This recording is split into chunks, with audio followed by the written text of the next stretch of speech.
Hey, what's going on guys, Oscarmini here, and in today's video we're gonna take a closer look at the Samsung Galaxy A10, which is the most affordable device running Samsung's One UI right now, and also the first in line for the newly launched Galaxy A series in 2019. So without taking much of your time, yo guys, let's get started.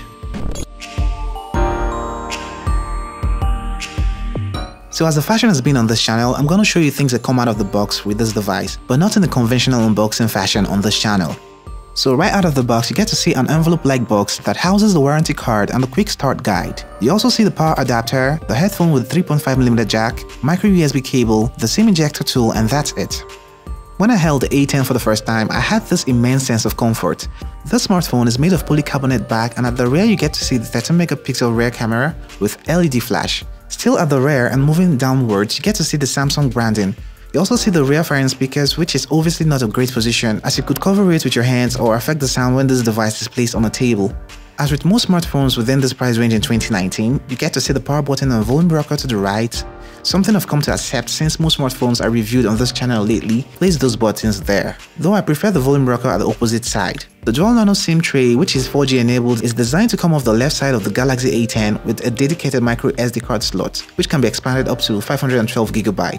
To the bottom of this device are the 3.5mm jack port, micro USB 2.0 port, hence no USB Type-C on this smartphone, and the mic opening. We also get another mic opening at the top which serves for an active noise cancellation. The display is a 6.2-inch HD IPS panel, which is 720 by 1520 in resolution. It's designed with an aspect ratio of 19:9, a pixel density roughly at 271 ppi, with an infinity V notch. Not the regular water drop notch you're used to, as this is shaped like the letter V. Screen to body ratio is about 81.6%. It simply is one of the brightest displays I've had to review in this price range. You wouldn't have to worry about using the smartphone outdoors. Not only is it bright, it also has one of the best color representation in its level. I mean, what do you expect of Samsung? These guys make the best displays on smartphones. When it comes to taking photos on the Samsung Galaxy A10, you get a 13MP f1.9 rear camera capable of taking 1080p videos and decent images.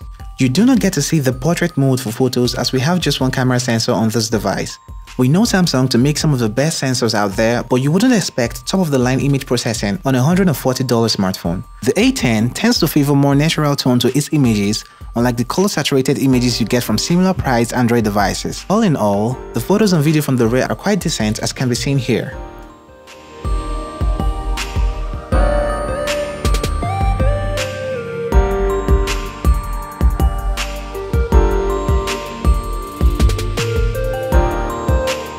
The front-facing camera on the other hand is a 5MP f2.0 sensor without an LED flash. The screen is used to illuminate the subject instead, and photos from the sensor seem to lack the details most people would want. You also can take 1080p videos with the front-facing camera. Hey, what's going on guys, Oscarmini here, and this is a front-facing camera video and audio test for the Samsung Galaxy A10. I'm actually on the road right now, and as you can see, some parts of the video it's actually washed out at some point here, and that's basically the front-facing camera test for the Samsung Galaxy A10. All I can say about the camera is, with ideal lighting and a few good camera techniques, you could get decent photos for your social media.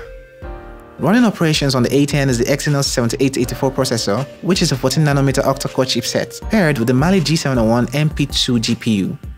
Now you shouldn't expect the best performance here as can be seen from the benchmark scores. But one thing for sure is that this pretty much stacks up with the competition. You get a 2GB of RAM and 32GB internal memory. 2GB of RAM means you shouldn't expect to hold multiple apps in the memory efficiently, and as mentioned earlier, you can expand the storage up to half a terabyte using the dedicated micro SD card slot. I played a couple games like PUBG, Asphalt, Subway Surfers, and came to the conclusion that, in as much as you could play these games on the A10, it isn't a great gaming device. Light games did pretty well, but games like PUBG got stuck at the medium settings and you could also see the lags when they came along. Hence, if you want to get a smartphone basically for heavy gaming, you'd rather look elsewhere. Social media apps ran efficiently and pretty well on this device, and the Samsung Galaxy A10 runs the Samsung's One UI on top of Android 9 Pie. If you noticed, there isn't a fingerprint sensor on here and you're left with the non-secure face unlock. The process to unlock the A10 using the face unlock feature is quite slow, and considering the fact that it isn't as secure as a fingerprint option, I wouldn't go down that route.